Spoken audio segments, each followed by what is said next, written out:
Remix.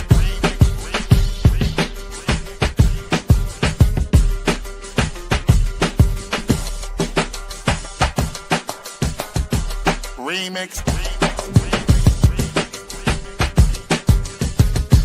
Remix. Remix.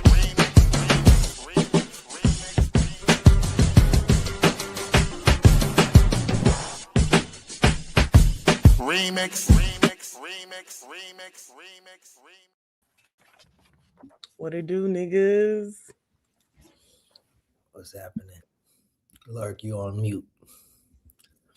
He is. Oh, I didn't listen. I clicked like 3 times. Morning. Morning. How y'all feeling? Yeah. No, I'm doing all right. It's still cold in South Florida. I don't know why that's a thing. Holding South Florida. I know, it's gross. Talking about holding contradictions. It's not what we do. We got 2 seasons. It's wet and dry. This is new to us. How about y'all? How y'all been? Amber, You was gonna respond, Gitchy? that's my response. Amber. I'm fine. We're just fine, yeah. That's it today. That's it this morning. We're not excited for Bad Bunny Bowl. I think the Bonito Bowl will be fine. I had a very hard week, and I'm over it. I feel Bad that. Bunny what? Bad Bunny Bowl? Yeah. Bonito Bowl. At the Oh, he's- Super Bowl. Oh, that's what happened? You weren't even aware? That's great to know. It's a Super Bowl, but it's the Bonito Bowl. Yeah, I don't even know when is the Super Bowl? Sunday? This Sunday? Mhm. Yeah, I was asking the same thing. We are not, even when I boycotted. Yeah, that's right. We're gonna see who knows the lyrics. That's gonna be fun too. I know the lyrics, so I'm not worried. That struggle along. But no, shout out Puerto Rican comrades and family and all that. No, we didn't just roll out the bed, Bobcat. Maybe we're just depressed. Let's be realistic. I've been up. Lord just said he cold. That's He true. live in South Florida. I mean, we sometimes do, but I've been up for a little bit. That's why I think I got some energy. But morning, I guess that was our check. It was to ask about if y'all are doing anything for the Super Bowl, how you feel about the Bad Bunny Bowl. Do we think their performance is going to be great? I don't know if y'all saw this, but I heard Erica Kirk is planning a protest performance or something at the same time because That's some like all American thing. Yeah. Who is Eric? Is that Charlie Kirk wife? Yeah. The person who set up Charlie Kirk assassination. I mean, his wife. Yeah. You're right. Yeah, and the one who's in a beef with Candace Owens because that's what we need right now. That's what the street's asking for. Hold on, I think I found it. There we go. This looks absolutely unseasoned, but here we go. This is breaking. Erica Kirk's All-American halftime show is rumored to air in the exact same window as the Super Bowl halftime show, and the contrast is grabbing America's attention. Now, this is what it looks like on the bottom here. Yuck. Who are these people? Are they real? Is AI? That's a good question. I don't know if the people in the photo are real, but I do know that they, like the performers they picked or whatever. It's like 3 of them that they are real people. Yeah, a bunch of bench warmers in the lineup. Here was my thing. I thought it was a protest because Bad Bunny's album has themes of Puerto Rican independence. So, I thought maybe that made sense, but it's not that deep or political with them. It's just lazy racism. I think it's because it's in Spanish, and this is America, and you can't have a halftime show in Spanish in the most American event of the year. He doesn't sing any of his songs in English. What'd you say, Geechee? I'm sorry. Lorik said Bad Bunny's our album has themes of Puerto Rico independence. Yeah, throughout the whole thing, it's pretty open. He talks about it. He's been talking about it for a while, and we could talk about whether he's actually living toward that politic, but at least in the music, it's been. I just saw one interview. Like, so Yeah. here's my thing about Bad Bunny. I think I was living in Central America when he came out. I think I heard a couple songs, but I didn't know who it was. And then when I got back to the country, everybody's talking about Bad Bunny. I just first now saw how the person looked this morning. And I heard for the first time him speak at the Grammys, and I am definitely not impressed at all. Mhm. So it'd be interesting to hear anything about any kind of political. Aren't you impressed about him speaking at the Grammys? You said why? Yeah. Okay, it's gonna be kind of long. Wait, why weren't you, or why were you impressed? I wasn't. What bothers you about it? So it might be a long. It's gonna be a long answer. Sorry, guys, and I got a reading that I'm gonna give. But this is kind of this to answer our check-in question about protests and stuff. And I'm gonna get to it, but I'm gonna start somewhere else. I kind of wanted to look at if there has ever been artists or entertainers who actually buck at the system, reject the system. How I've seen, like, so for instance, when I was organizing in Kentucky, like when I first started, they always talk about the canaries in the mine. And these were like, again, canaries go in the mine. They send canaries in the mine, and the canary die or get sick. That means we can't go there. So it's like a warning sign. And artists supposedly call themselves canary in the mine sometimes. And I was wondering if there were artists or entertainers who would like boycott shows, not performing, whatever, right? Not in an individualistic way like a lot of U.S. Entertainers do. They say they only speak out when their air get thin. They're not really like in no type of class solidarity or trying to like even though they ain't in the class, they ain't trying to like buck at the system. So when I kind of thought about when I read or heard Bad Bunny doing it at the Grammys, my mind is like, well, y'all niggas shouldn't even go to the Grammys at all. Because everybody's like, he's saying something and everybody clapping. It's like all of them still at the Grammys. They still legitimizing the Grammys. And again, I like Kalani, especially the Folded songs, dope as fuck. But like Fuck Ice is just like, it's now politically convenient for them to say such a thing to even maintain a particular audience. And Musa can probably explain it way better than I can in terms of like the role of artists versus actual cultural workers who connected to a political process and thing or some movement. And so I feel like it's just rhetoric at this time to kind of keep a particular type of fan. And another Bat person other than Musa, Steven in Atlanta, I stole his book from him. The Communist Postscript. I can't say script from Charleston. Sorry. This here's this line. It says the famous centrist politics is really a politics of paradox that only barely manages to conceal its paradoxical character behind an illusion of compromise. Today, those who seek to argue in formal, logically valid, coherent, conclusive ways are by contrast regarded as marginal, if not simply as crazy, and in any case as unworldly and unfit for the exercise of power. So again, I see like those artists, like you don't even get to like speak to the fact that the deep contradictions of them being there. And then once Bad Bunny says a thing, he immediately reductively speaks about hate and love. Like, oh, I mean, they're hating us and loving. And when niggas start talking about racism, imperialism, and capitalism around hate and love, I should stop listening. Because like they don't want to get into like a more of a structural thing. And they're not talking about the arrangements of power. They're just talking about, oh, it's some misunderstanding between the races. That's bullshit to me. And so it makes hard for me to just tolerate them. So that's how I kind of experienced the Bad Bunny little line at the Grammys. Like, my nigga, if you really What about, did he say about hate and love? that's what he said at the his speech. He was like, I mean, we can play it. It's only like less than 2 minutes. Yeah, because I don't remember him saying something about hate and love. Yeah, Lord, you muted.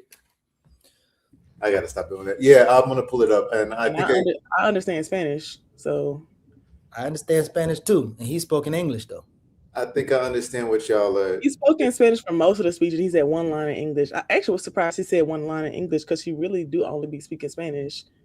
Which, I mean, I think it's political in itself that he purposely will not speak English because he speaks Spanish. And I think that if you want to understand him, then you should learn the language. I don't know if that's political because I mean, it can be. English is compromised. Right. I mean, first I wanted to just highlight that we are not the experts here, but we did have Rosa on earlier this week breaking it down with Jared. So I want to recommend people go check out Rosa Clemente's interview from earlier this week. I believe it's called Colonial Connections, and it was like Tuesday. So that's if you want to go more in depth on this. Let's pull up the speech, hear what he had to say. Okay, got it up now. So he won Best Music Album. He won Album of the Year. Yeah. Although this looks like, is this the right one, or is this another? No, that's not the right one. That's the one I saw. No, he won. Okay, cool. So he won the one for Best Music, the Latin album, and he also won Album of the Year. Gotcha. We'll go with this one since that's the one Geechee's seen. And, Ice Out, when he said Ice Out. Yeah.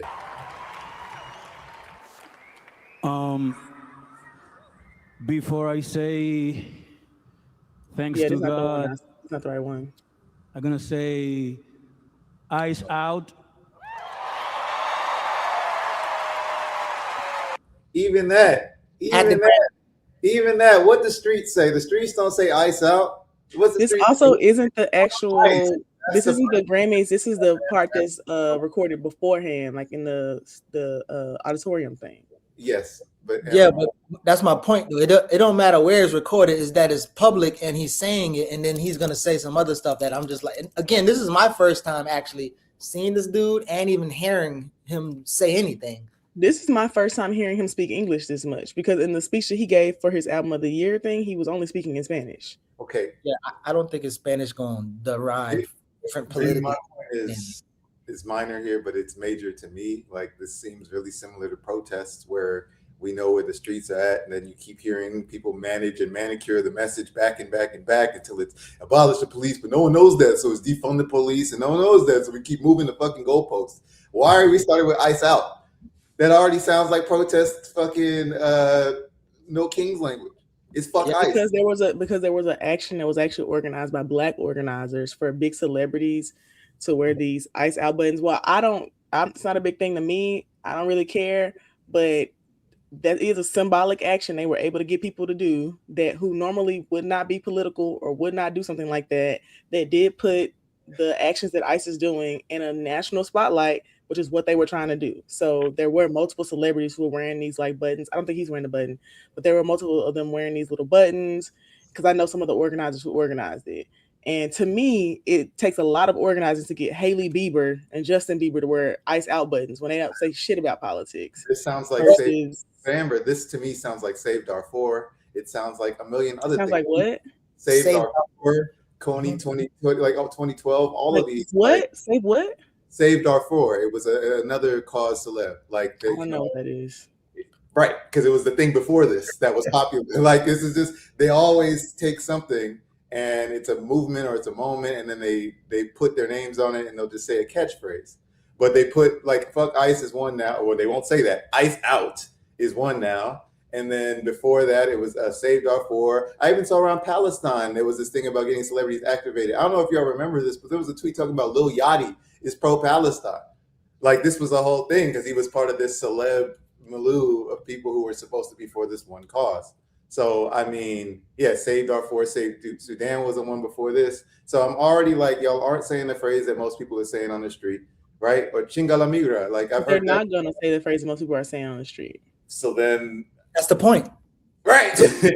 So, and again, I think this is again, I wish I could, like, anybody who ever think they're gonna be an artist or go into entertainment, I wish I can tie them down to a chair and make them force read Moose's article around culture worker, because especially in the US, these niggas are so embedded with capital, and they're so focused on the market, not movement. And just subtly, just saying that kind of shows it's about the market, not the movement.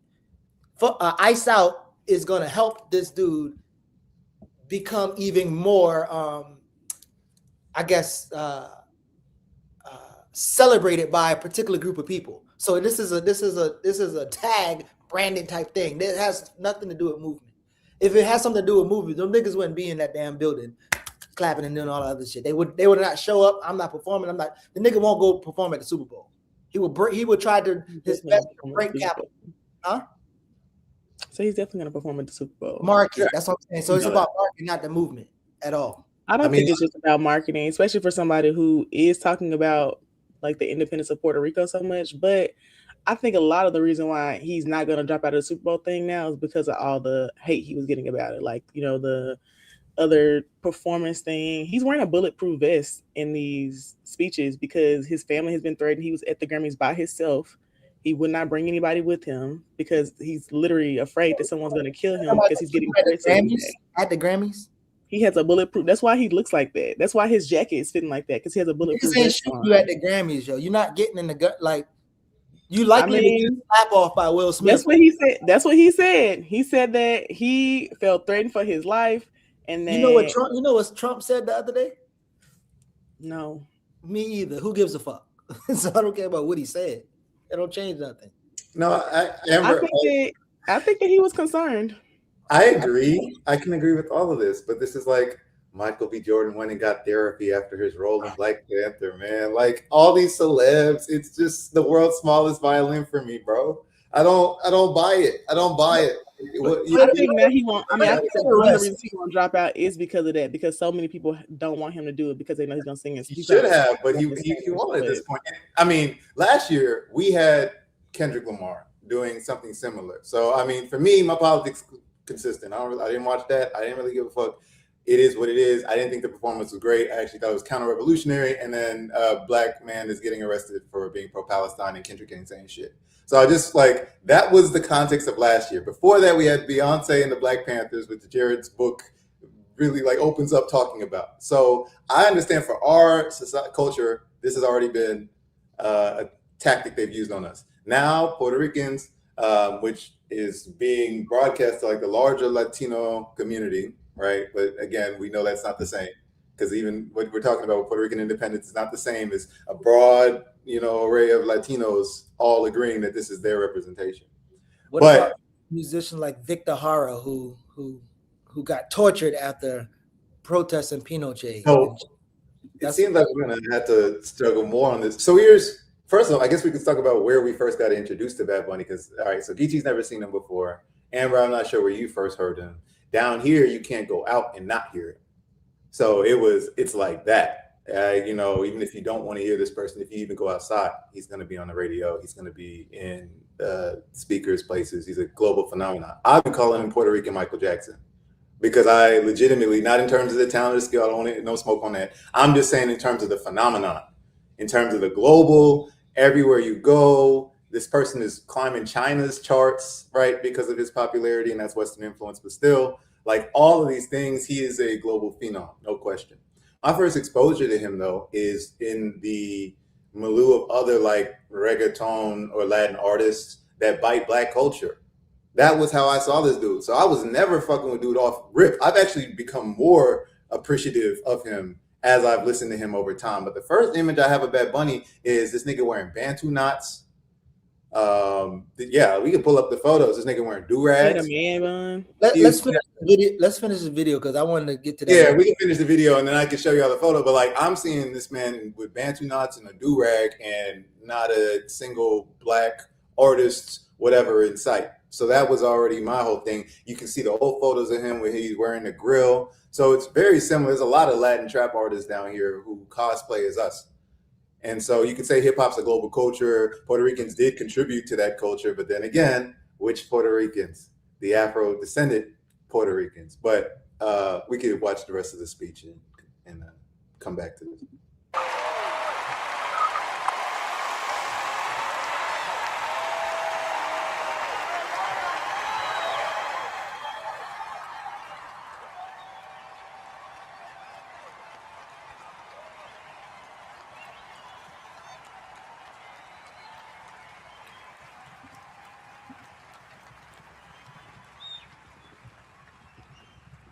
We're not savage, we're not animals, we're not aliens, we are humans and we are Americans.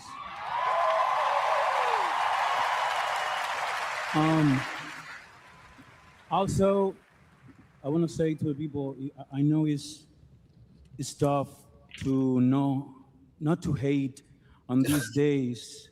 And I was thinking, sometime we get contaminados. I don't know how to say that in English. It's Ashley kept talking in Spanish. No, same. It's contaminated. Let's go. The hate get more powerful with more hate. The only thing that is more powerful than hate is love. Love. Love. So, please, we need to be different. If we fight, we have to do it with love. If, we don't hate them, we love our people, we love our family, and that's the way to do it, with love. Don't forget that, please. Thank you. Thank you, God. And thank you to the Academy. Thank you to the Academy. We're up. Thank you, God. That's right. Clap it up for Do you think they're not gonna say thank you to the Academy or something? I'm confused. I mean, you don't have to. No That's one my has point. to. That's my point. Amber. Like that's my point. I'm not. For me, again, if we're talking about Bad Bunny in a political context and movement, that's my point. Of course not. Now, they would somebody like, for instance, Fela wouldn't have gone to the fucking Grammys.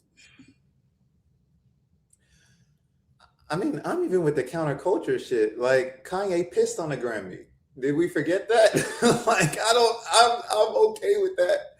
You don't have to be, because he's not a revolutionary. So a lot of this is going to be like he's a liberal. That's what, if we want the TLDR to all of this, Bad Bunny is a liberal, right? So we know this. He's a celebrity. He's the celebrity class, the Puerto Rican misleadership class. Maybe they could call it that. That is what he is. So nothing is going to be surprising in that sense. But if we are trying to analyze his actions for people, it's going to be these constant contradictions. For me, again, it's very similar, especially when he's cosplaying us, that he would then fall into the Kardashian-Jenner empire and date Kendall.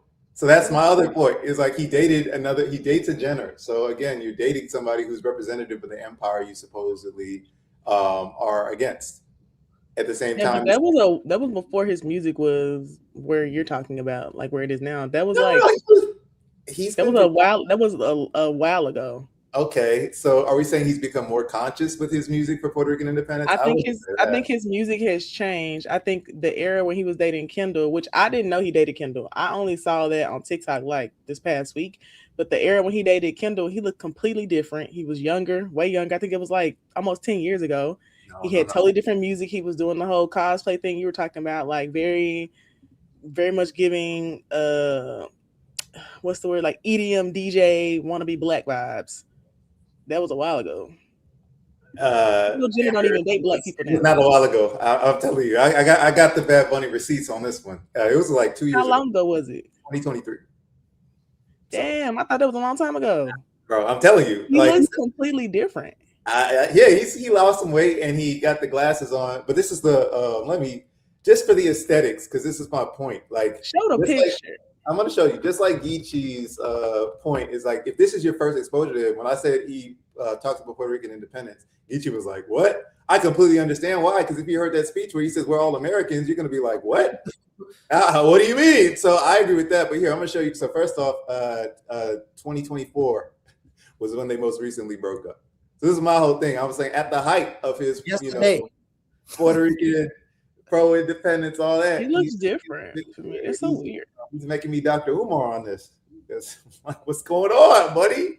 But then there's this. The picture that I saw of him when he was dating her, it was actually a different picture. It wasn't the one that you're showing. So I wonder if they're using the picture when he was ugly, because when he wasn't as good looking is the one that I saw. I mean, he's lost weight, and he's got his curls out. Look, he looks good with the facial hair. I get that. My point is, even earlier, this was his aesthetic. So here's Bad Bunny in the do-rag. I mean, we're going to talk about the 3 A's wearing do-rags.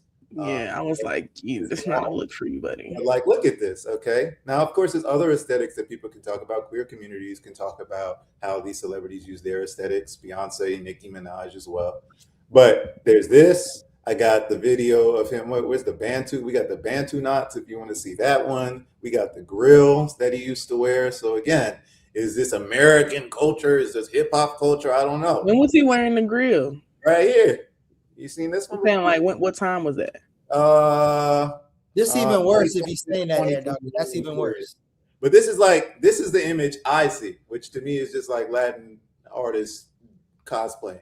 That's my early images of Benito. I'm serious. So like when I'm seeing him out, when I'm hearing all this, I'm hearing hip hop production, bro. My uncle grew up down here in the 90s, parties, Two Live Crew, all of that. And he was like, oh, it looks like they finally learned how to put bass in their music. That was what he was saying about Bad Bunny's production because it's hip hop. Now, obviously, the stereotype, I get it, but that's. Bro, I thought this was Ali G or some shit, bro. I didn't know that person was. What the fuck was that? So I hear it. We can listen to his acceptance speech, which he did in Spanish, and I agree, Amber. I do think speaking Spanish in a society where racist crackers think that you should only speak English can be counterculture. Like, you're right. It's got to go more than that. When he talks about Puerto Rican independence, that is when you're taking it to that next step. But then he says we're all Americans. So which is it? I'm confused. Like, that's where I'm kind of stuck on this. So in one speech that Geechee hears, he's speaking in English, talking about love, beats hate, and we're all Americans. Then in the speech you hear, he's apparently speaking in Spanish and saying whatever he's about to say here. So. Man, listen, bro.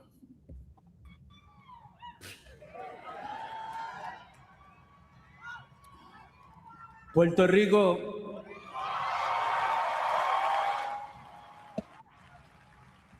Créeme cuando te digo que somos mucho más grandes que 100 por 35. Y no existe nada que no podamos lograr. Gracias a Dios. With the translations for those of us who are not like Geechee and Amber and not as clean in our our Spanish English. Well, Geechee was watching it in English, so he didn't even need. Did he really understand them? No, well, I think Geechee watched the English speech, but this is the Spanish speaking. Hold on. All right. Geechee said he didn't see this one. What I got to do with understanding Spanish, Amber? You said that the speech you saw was in English. Right. Well, I was saying that for people who can't speak Spanish like you and Geechee. That's what I know. I'm saying he was saying that he understood him.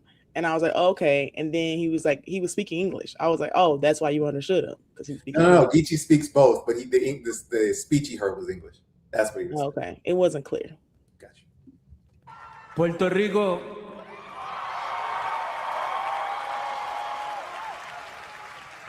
Créeme cuando te digo que somos mucho más grandes que 100 por 35. Y no existe nada que no podamos lograr. Gracias a Dios, gracias a la academia, gracias a todas las personas que han creído en mí durante toda mi carrera, a todas las personas que trabajaron en este álbum. Gracias, mami, por parirme en Puerto Rico. Te amo. I want to dedicate this award to all the people that had to leave their homeland, their country, to follow their dreams. Para todas las personas que han perdido un ser querido y aún así han tenido que seguir hacia adelante y continuar con mucha fuerza. Este premio es para ustedes. Gracias por tanto amor. Los quiero. A todos los latinos en el mundo entero y todos los artistas que estuvieron antes y que merecieron estar en esta tarima recogiendo este premio. Muchas gracias. Nothing. That was I mean, ChatGPT. I mean, but Not ChatGPT.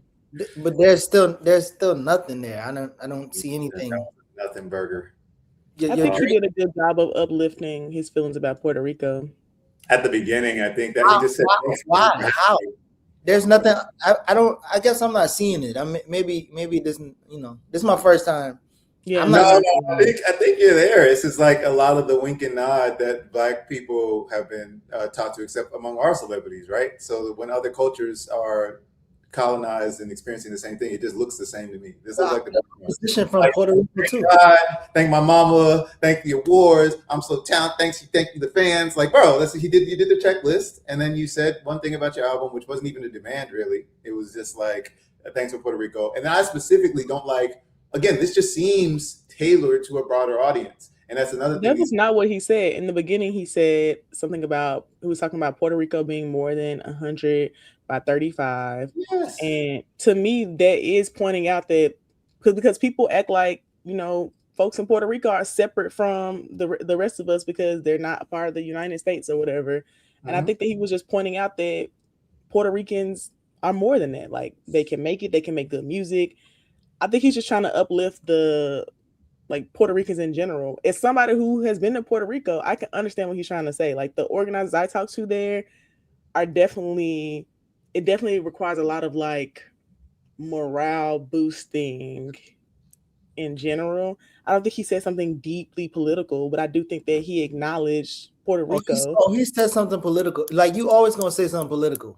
It's just the wrong politics. Yeah, because I hear you, Amber. But so are we?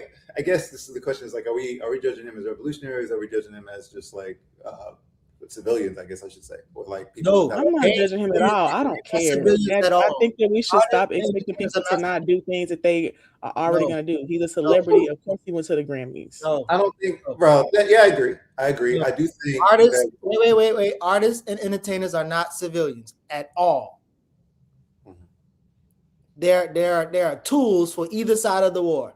They are not civilians. They cannot be treated as civilians. They have too much influence and they're too embedded with capital to say that they're just civilians. So no, they're not a civilian. No, he don't have to be political, but he's still political. Like, every statement is a political statement.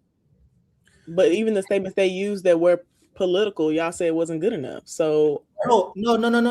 It's not about good enough. So Trump is political, right? Right? He don't have our politics, but he's political. So I'm never saying that he's not political. He might not know where he stands politically, but he's definitely politicized to the other side. Mm-hmm. So everything he's gonna say on that going to the fucking Grammy is political. That's a political move. And then when he said we was forced to move to follow your dreams, that's a fucking political statement too. What is your fucking dreams? To be a capitalist artist? What the fuck are we talking about here? That's what I'm saying. I mean, so I think we got to talk more meta about what we do on this show, which is we all understand where we're coming from. This is to break it down, to explain it to others so we can, parse through the dialectics on our own, right? That's why. So we all understand. So to me, it's not like, oh, you're surprised that Bad Bunny isn't Muhammad Ali, right? I'm not. In fact, I'm trying to point out why those things are different. So one of the main differences, right, would be that there's a movement. There's a movement that exists outside of these people that can pressure them, that can give them direction, that can call them in and help them to use their talents for the people. And so the question would be in Puerto Rico, to the organizers we speak to, all that, is that independence movement large enough to pressure a Bad Bunny in that sense? Right, or to transform him, because Muhammad Ali wasn't just pressured; he was actually transformed. He actually believed in the ideology of the nation, changed his name, all of that. So, absent that kind of organized militant movement, yes, celebrities are going to look like this, right? So that's the thing I'm okay with. What I will add, though, is what Geechee's saying is because he's not that way, he's allowed to float back and forth between the politics, like all petty bourgeois artists get to do. So he can, on one side, this alley cheese. In one sense, he can be pro Puerto Rico, claim he's pro independence, all of that. But one, there's no demands. Again, back to a movement, so he doesn't have to ground that in anything. And then on top of that, the statement he's saying is pro-U.S. propaganda, which is why Geechee's pointing out when he's on the Super Bowl, there are two ruling classes. We talk about it all the time. Two ruling factions: the neo-colonial faction that would rather give you people who look like you and run the country the exact same way, and the white nationalist faction, and they're at war right now.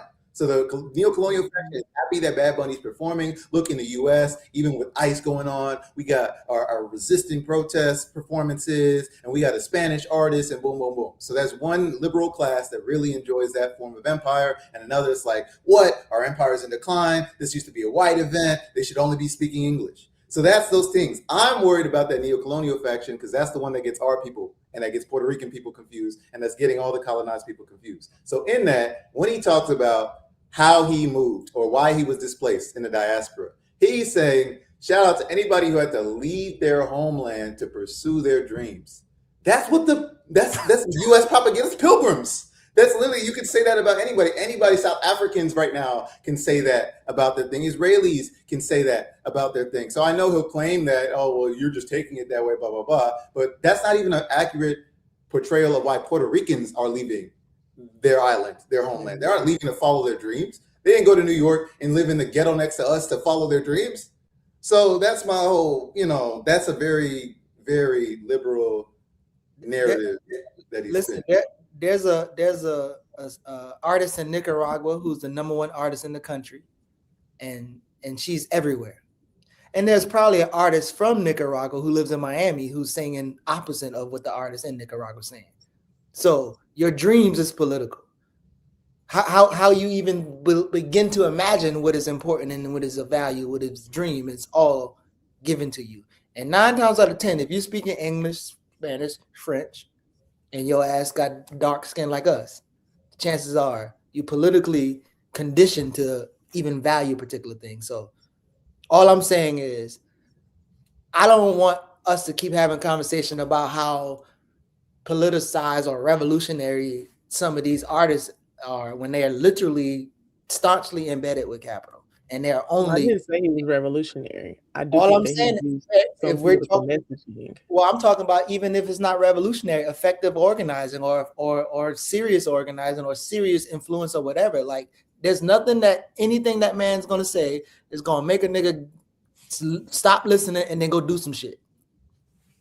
I think that I don't think he's revolutionary, but I do think that there are specific things that he's done, like in the last 2 years, that are leaning towards him paying attention to what's happening. Like, he won't perform here in the U.S., and he said that.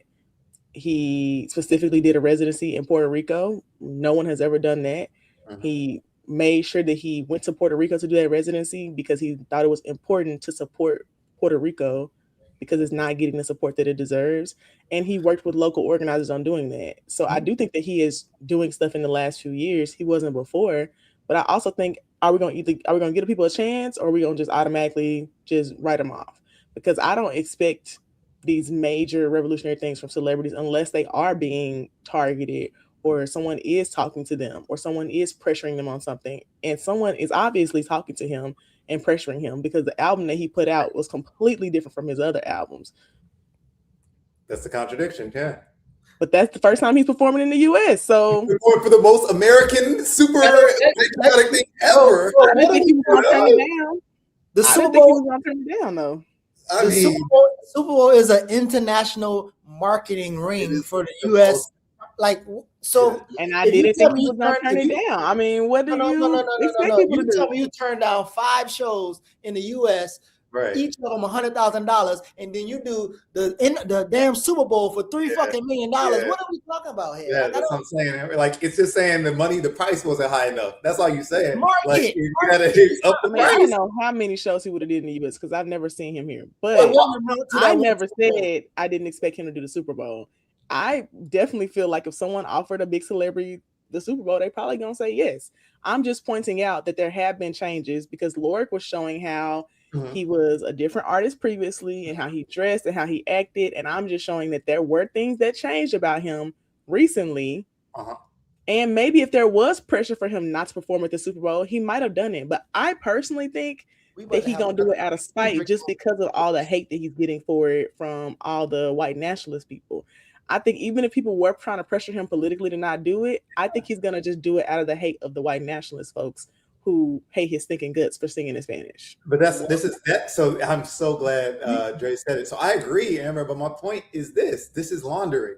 This is literally this shout out to Black and Rasul's Laundering Black Rage, where they describe this exact process. And I will stick to our community and talk about last year with Kendrick, because it was the exact same thing. We are talking about police violence. We're talking about, are we American? Are we Pan-Africanists? FBA ADOS is in our community. And what does Kendrick appear? He appears wearing the U.S. flag colors.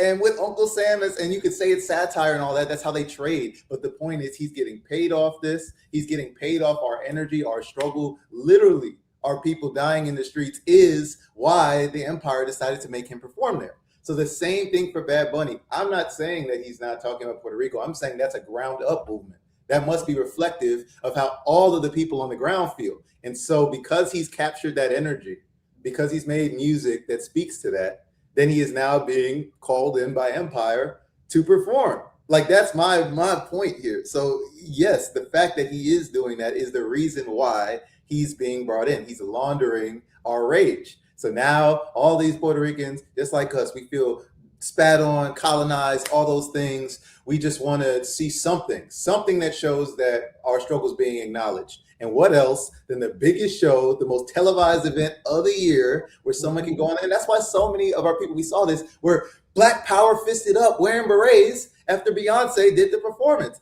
Did that make them any more knowledgeable of the Black Panthers, though? No, but it did make you proud. It did make you wear your garb, or worse, it'll be celebrity videos. And now I'm going to go watch Disney's Black Panther and Judas and Black Messiah and stuff. So my whole point is that you're not being funneled into any sort of struggle based on the thing.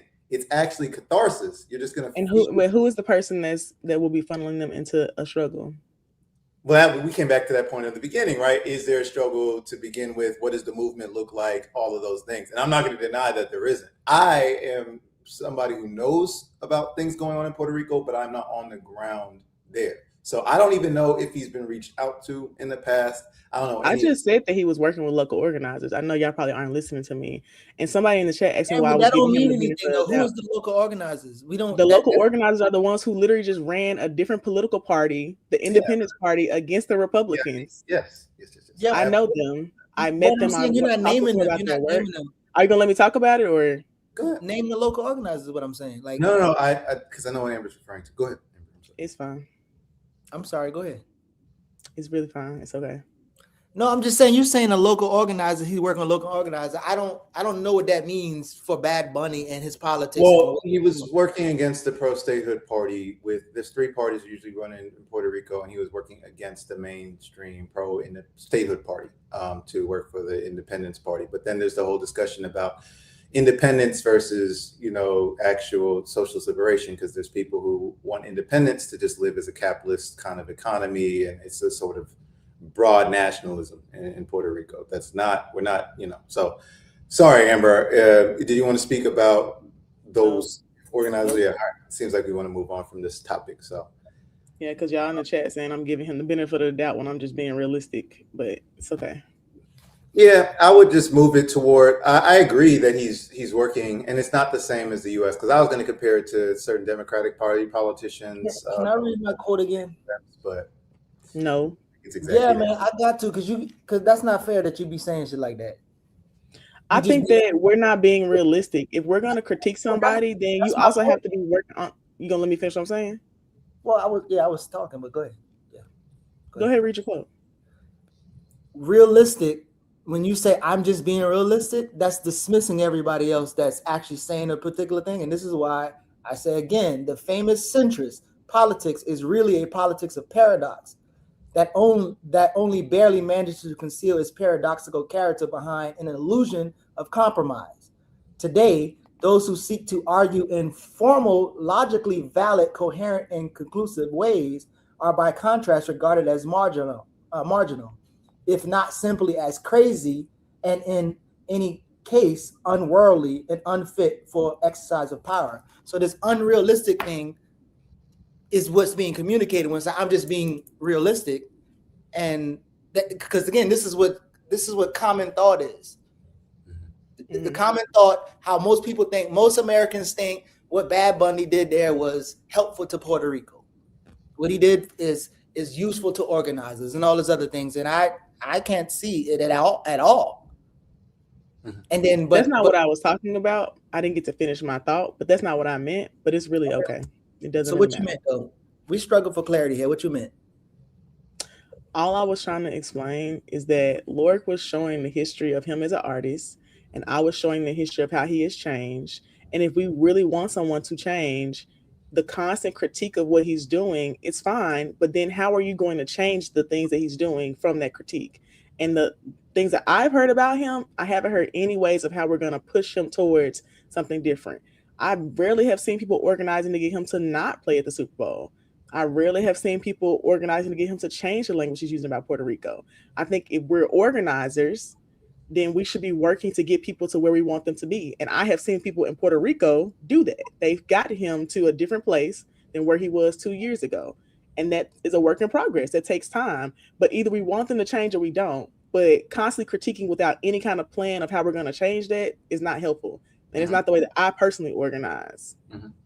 Can you acknowledge that we have in our lives like different forces pulling us in different directions, like all the time, right? Like, so your parents might be, your upbringing might pull you one way, the environment you're in, your school might pull you another way, your job might pull you another way. Does that, like, can we accept that as organizers? So my only point to that would be, I agree. I just think there are multiple forces. So let's say there is a grassroots, sort of left-wing Puerto Rican organizing force that's pulling Benito to try and organize him, right? I can acknowledge that. I can accept that he didn't go with the pro-statehood party. He's not right-wing. Now, my critique again is he's a liberal, so doing liberal things doesn't surprise me. But if we're thinking about that, right, then we can accept that there are definitely grassroots pro-Puerto Rico, pro-independence forces that are influencing Bad Bunny's development. No question, right? But then there are also pro-capitalist, multi-billion and trillion-dollar forces that are also acting on Bad Bunny. And so if these things are happening at the same time, then he is being pulled, I would say, more by those forces. Now, we can try and be a smaller force, but the primary contradiction here is the Super Bowl, one of the wealthiest, most pro-military, patriotic events, acted on this person, right? So as organizers, we would have to have a force that can, I don't know if that's his ideology, I don't know if that's his upbringing and his background, but we have to have something that can pull him stronger than the multi-trillion-dollar, industry can pull him. And so that's where I'm at. I think at a certain point, if he's already performing at the Super Bowl, a lot has failed in terms of organizing him up until that point. So I have very limited hope that person can be pulled even further when they're already at this point. When you're already at a Super Bowl, dating a Kendall Jenner type, I think we're well past that. I talk about this with athletes a lot, right? Where I've had students who become pro athletes. I think by the point that, LeBron and Chris Paul, after they leave high school, are having dinners with Bill Gates and Warren Buffett and the NBA, and they're going to the Dream Team, and they have the U.S. Navy and SEALs Team 6 people from Iraq teaching them about strategy. I think at that point we're gone, right? Like, we as grassroots do not have that level of influence on their personal lives. So I would just say, like, I would be more interested maybe in another artist that is a new Bad Bunny who's coming up that we can move. But with this person, I'm very, very skeptical. So I think that's all the differences for me. I just think that there's very limited traction you can get with this kind of individual. But I do hear you that they can be moved, that they can be asked to at least put a pin on, maybe give some money. I'm always about that kind of thing. So that's mine. I also don't think we should ever give up on people, but I mean, it's true. Yeah, I think that's also people's decision to make. Yeah, I think the conversation unfortunately gets framed in a particular way. I don't know the dude, so I don't give down. I don't know. I don't know. Go ahead. I didn't know what I was. I didn't hear what you were saying because I was. No, I just said I don't think it's framed in a particular way. I think there's multiple angles here. No, I think it's framed by saying we shouldn't give up on people. I don't even know. I don't know the dude. I'm never going to see this dude, touch this dude, talk about anything. I might talk to. I'm not people. talking about him particularly. I'm saying like people in general. I think that as organizers or folks who are revolutionaries, if we say we're going to give up on I somebody was because going to we land think that they're plane. I was going to land that plane. The goal is not to organize Bad Bunny. The goal is to organize the people who listen to Bad Bunny, the audience. And so you got a better chance of organizing those people. And to critique something is part of the reasons of part of the methods of organizing. Like you would have to have a clear line before you can even begin to even organize somebody. And you would have to help people be dialectical and highlight contradictions. So I feel like sometimes it's this, you're either supporting, advocating, or as one sounds like critiquing. And so I feel like just as well as we shouldn't critique whoever, we shouldn't try to romanticize everything either, or find the good in everything, or be like, oh well, we can use this thing. Like some things is shit, some things is trash. And when did I say we shouldn't critique people? Say that again. When did I say we shouldn't critique people? No, I said if there's critique and then there's praise, right? Mm-hmm. Or even honestly, I think sometimes even praise could be some type of praise can be critical also. Like this idea of critical doesn't mean something negative or against it. You can have a critical thought in praise. And if you're arguing, I feel like you were thinking critical in your assessment of saying, hey, he has developed, he's whatever. That's a critical assessment that you're making. And I'm making a critical assessment on the other side. Both of us are being critical, but so like that's what I'm saying. Critique sometimes. But that's not what you just said. You were just saying something about not critiquing people. That's why I was saying, when did I say we shouldn't critique people? Well, you said, I mean, I don't know, we can't rewind the video. I didn't say we shouldn't critique people. I said that when we're critiquing people, then what is the next step? How do we move them forward? What's the plan? What's the strategy? Sometimes the plan is not to move them forward. Sometimes, like, we're not trying to move Trump forward when we. Then maybe that's what we come to. That's the clues we come to. We say, okay, we're critiquing this, and then we don't see a path forward, and we move on. But I don't think critiquing with nothing past that is helpful, because that's how we got a lot of people right now who critique and complain all day, but we're not moving anything forward. So a lot of people who are organizing that haven't won anything at nonprofits and grassroots organizations that are complaining and critiquing all day long, but have yet to win anything. So I just think if we're going to critique and struggle around something, that's fine. I'm totally fine with that. But what's the next step? Because I want to see something move. Yep. And so if we're saying we don't think that he's going to move on this, like Lurk is saying, he doesn't feel like he's movable now, like he's stuck. Okay, then what's the next move? Then you said, let's move the people who are listening to Bad Bunny. That is a strategy. That is something we can struggle over. But let's talk about that. Like, I think if we're going to critique it, we got to also have a next step. That's my only thing. Because I also get annoyed with us just complaining, not us on here, but like people in general who just critique and complain all day long on Facebook, the internet, whatever, and there's no solution that comes of it. And we remain in those same circumstances and nothing changes. And then I'm the only one most times who was like, okay, well, let's talk through this strategy, and nobody wants to move on that. So that's what I'm thinking of it as, like, hey, how do we move past that? I get that. And also what I'm saying is,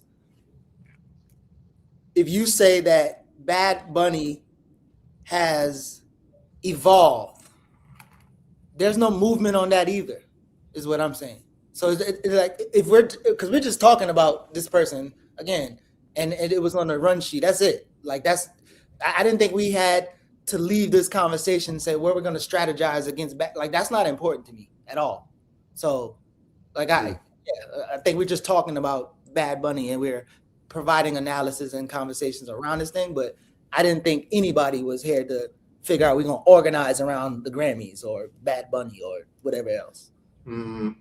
But I mean, I think it would be good to offer some ideas for people who listen to him, like to challenge like Bad Bunny listeners on the idea of him performing at the Super Bowl. Like, the things that y'all brought up were good points that I think most people who listen to Bad Bunny don't know. And a good next step would be to explain that to people. But I don't feel like that was what was happening. But it's also okay. I'm not saying that I think it's a bad thing. I'm just saying, for me, my natural Virgo tendency is to also think of ways that we can move someone or find a solution for what we're talking about. Yeah, I agree to that. And to Geechi's point, like I would say it's about organizing the people. I would actually say that you're on the right track, Amber. So I'm glad we we just got here. I agree. I see where the difference in our point of focus is. My point would be that, yes, what is the activity you should be doing? So we know a lot of people are going to be watching this performance, particularly Puerto Rican people. So how are they organizing in their communities? I know somebody, I know comrades in the Diaspora Palante Collective, it's a Puerto Rican independence organization. They'll probably be on BLM soon. And I think they're figuring that out themselves, right? Like, do you have a conversation? Do you try and ignore it and do business as usual? Do you protest, right? Because that's also an option. Like, the option can be to organize people in protest against this person. And so that's my question. I think we've already, in some ways, displayed what you should do in the case of Kendrick Lamar, where we, and Beyonce before that. I mean, Jared's book, one of the major examples came out of that, right? So I last year used the Kendrick performance to talk about how Malcolm X would have viewed Kendrick Lamar. And that became a very big conversation. And so that's on our YouTube channel, Black and Bill, cheap plug, our Theory Thursday. But on Malcolm X, we had a discussion, and it would breakout groups. I did that at our community center, and then we did that virtually. And it was a lot of debates and a lot of discussion and a lot of confusion, to your point, Amber, because a lot of people were like, I don't know, I like it. We actually heard a few people who said Malcolm would have liked it. And so to me, yeah, and it wasn't a minority amount. It was a good chunk of people who thought Malcolm would have been okay with it, or would have had mixed feelings, or all of that. So that to me is where it's useful, where we could get people more politicized, where people can think more critically about it. We can have those conversations. So 100% recommend that as our next step. I still think if you're power mapping, like we talk about here, Geechee, I know you compared it to Trump and not organizing him, but we understand that Bad Bunny is a different positionality than Trump, right? So we would organize, or we would approach him differently on the field.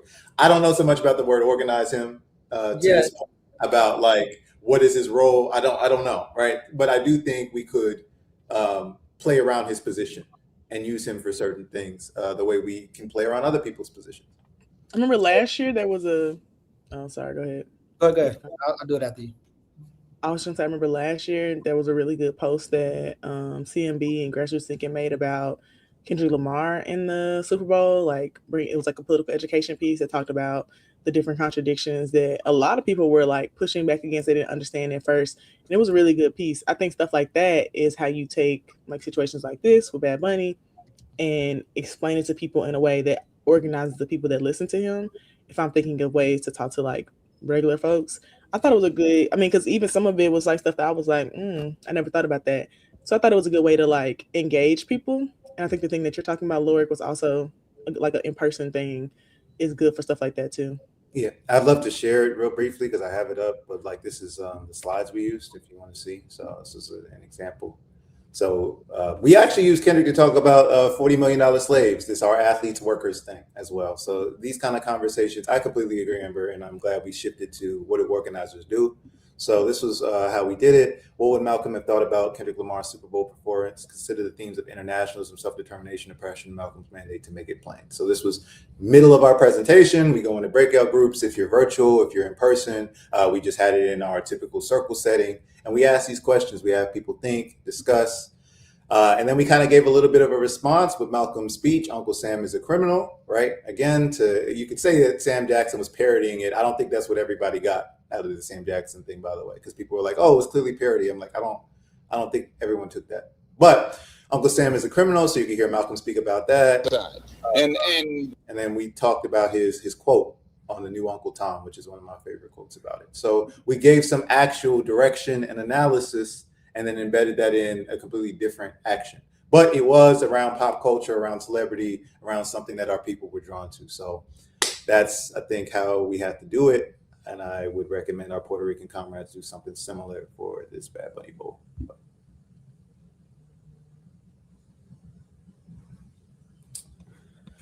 Man, that was way more in depth than I thought. You had a lot to say. Yeah, I think we all did. We ready to shift into some next stories, y'all? Do we want to slap the map? How do we want to reset? So it's 9:00, top of the hour, Friday Remix on Black Liberation Media. Welcome, everyone. Like, share, subscribe. Follow us on Patreon. Drop a super chat if you're so inclined. Did we have a super chat? Oh, we got a new member. Oh, we got two. We got a new member. Welcome, Bob Dobalina. D5Q, welcome, new member. And Helpful Harm, performing Super Bowl, essentially a concert for the IOF. Okay. True. All right. Do we want to shift to some news stories, y'all? Do we want to talk about anything more on this? Are all hearts and minds clear? I mean, I can finish my thought real quick. Sure. So I think Ashy Knuckles were kind of helping. So again, I started out saying I was responding to what I heard for the first time. And so back to the point about organizing or analysis or critique, if somebody is on a national stage talking about ICE and hate and love and not and you know, framing it as an emotional situation as opposed to structural violence and arrangement of power, in that case, some of the only things you can do is try to correct the line. I don't think there's much of organizing that's happened right there, especially as it relates to political clarity. So I think that's my bad. I think that's what I was thinking that we were doing, struggling around clarity around what was said. And again, the conversation kind of started with, would a silent protest even matter as it relates to Bad Bunny's performance and stuff like that? That's it. Complete. All right. Y'all ready to get into some news? Let's get it.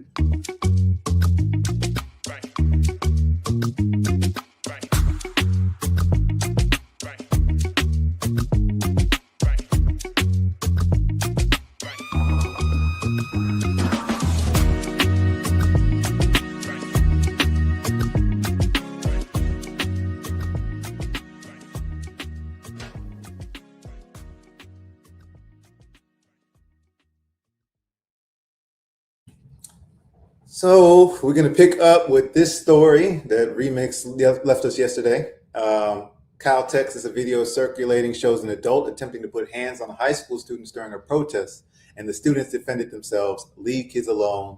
Peaceful protest isn't an invitation for intimidation.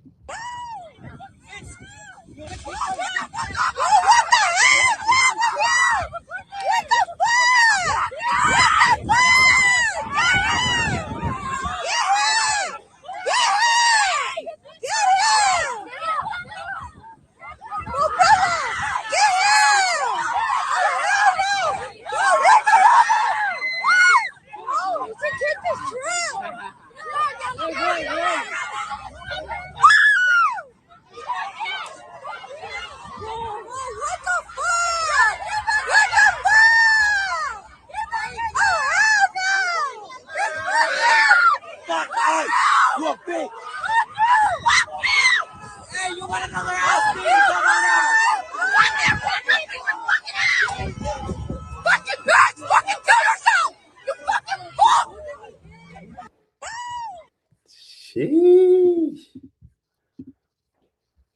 Shout out them. That's crazy. That is crazy. I got to see, I guess, generally what the protest was about. This is a whole discussion about a lot of these counter protesters and how they act. Oh no, I'm sorry. I have to post this just because I'm petty. This is funny. Someone compared it to Cat Williams getting beat up by that child. I forgot about that. I'm sorry. So anyway, is that real? Yeah. Cat Williams got beat up by like a 12-year-old or something. Back in the day, because he was arguing and running his mouth off or something like that. Sorry, that was I almost forgot. Anyway, back to this. I guess the question is how you respond to counter protesters. In this time, we saw a lot of youth do what we say you should do, which is protect yourself by any means necessary. Now, of course, I worry about this, right? Like I think about what if this person were armed, for example, because we have examples like Kyle Rittenhouse, where armed counter protesters appear and cause havoc. But in this case, wanted to shout out those teenagers for their response, for staying together, for keeping that energy. So, yeah. Any other thoughts on this first story? Any follow up? I'm curious. It looked like their teachers were there, so it didn't seem like it was unsanctioned or anything like that. Thank you, Murders Curtis, for the super chat. But I don't know. Did y'all see anything more about this story? Anything stood out? No, I didn't really see it at all. And then I couldn't tell. So was this like two young girls he was fighting? I saw it seemed like one of them he was like fighting with it. Mosquito in here. It looks like at the start, but then the whole school gets involved. But this is a. But I guess I'm saying, like, you know how when people are in a space like this, like of all the people to attack or to fight as adult, like you went to a little girl, and there's obviously boys there that his size. So yeah, I thought that was pretty white of him.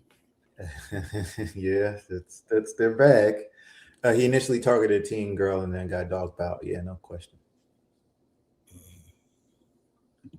The mosquito's inside because it's hanging out with me to hide from the cold. Thank you very much. That's why it's in here. Don't talk. They all hiding for the outside right now. Was he trying to abduct her? I don't know. But again, that would fit with ICE's MO. I mean, it was a protest. The citizens were having a protest, and the guy pulled over to antagonize them. Right. I mean, I would look up who this guy is.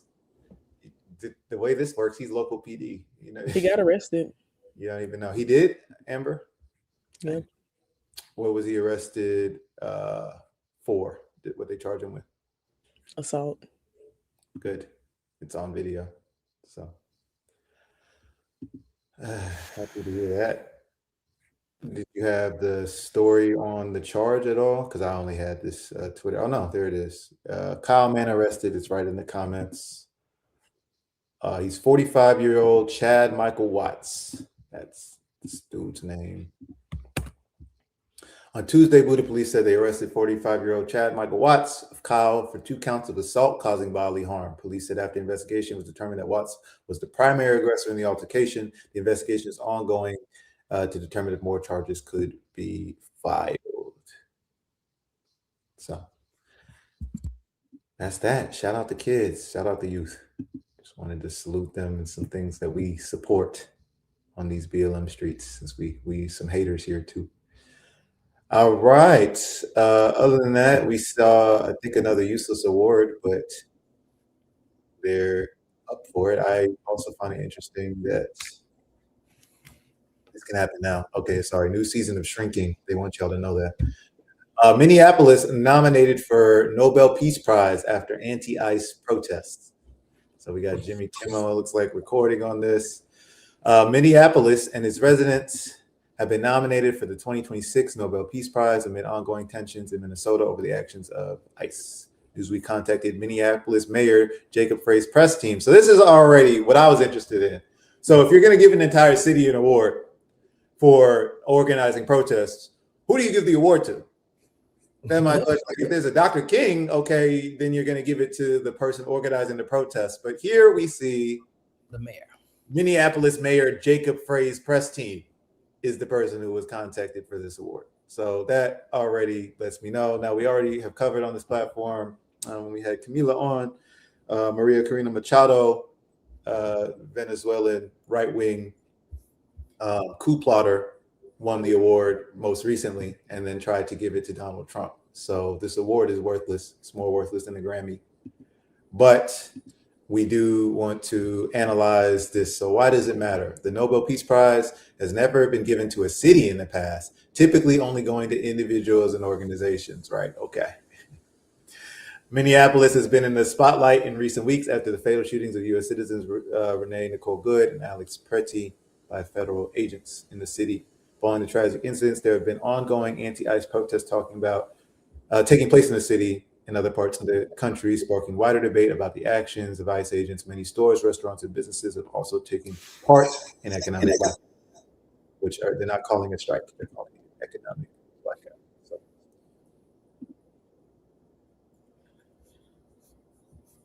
So I see DeRay. Whatever happened to him? He back in the Ray McKesson. Yeah, I see he's now organizing against ICE now. Is he? I haven't seen.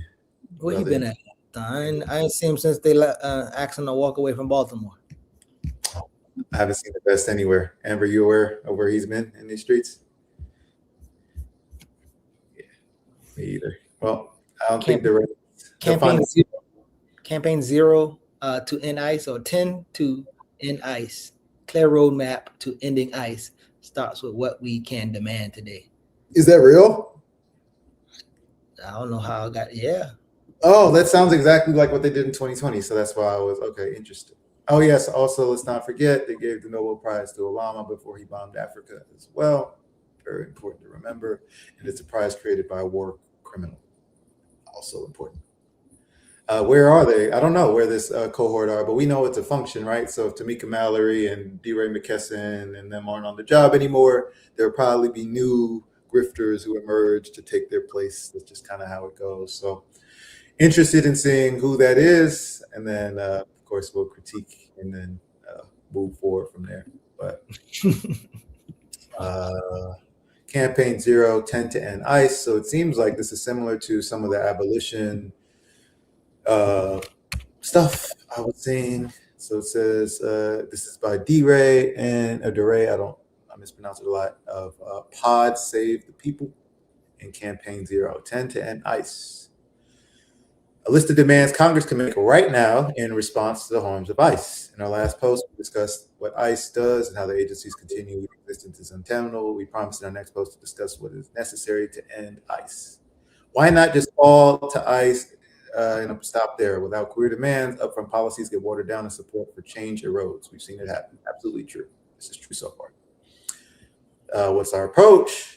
They target ICE's core structures, funding, due process, agency scope, and redress, with the highest impact demands that are achievable today. Well, that's interesting. I'm curious how they calculate that. So that's just abolish it. Is there support for this? Public support for ending ICE has grown steadily as of January 28th, 2026. 80% of Dems and 46% of independents and 15% of Republicans, well, those are the ones in power right now, support abolishing ICE. And 11% are undecided. Importantly, when given further options in another poll, 42% of Republicans support making significant changes to ICE to put more checks on its power. I think we should have someone on to talk about polling and just data in general, because all of this to me is very questionable, but sure. Okay, the demands: federal cap ICE staffing levels. Even though the Trump admin claim it is targeting violent criminals with ICE, only about 5% of ICE detainees have convictions for violent offenses. The surge in funding and personnel for ICE and the excessive deployment of CPB is about power. So, okay, cap ICE staffing levels, reduce ICE to 1,100 officers. How many is it now? It should definitely have the before and after so we know what we're comparing to. I don't know if 1,100 is a big amount or a small amount. So that'd be my first question. Mm-hmm. It's a smaller amount. It is? And what is it currently? Do we know? Like 10,000. Oh, okay. 10,000 is crazy. So, all right, cutting it to... In 2026, has a rapid over to 22,000 officers and agents, more than doubling the previous head count of 10,000. This surge includes 12,000 new personnel hired in about 4 months. So it says as of January 2026, it's 22,000. Okay. So I guess they still want to reduce it instead of abolish it. So, I mean, that's still a huge reduction, 90+%. This becomes my question. I'm curious what y'all think about these. When we make these demands that are basically 90% reduction or something like that, my point is, wouldn't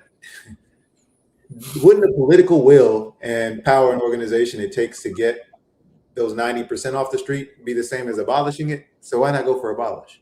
this kind of becomes my question, right? Like if we're saying that you're going to get rid of 20,000 plus ICE officers just to reduce it to 1,100, I feel like the same amount of energy would be needed to get it to zero. So, I do wonder about that strategy.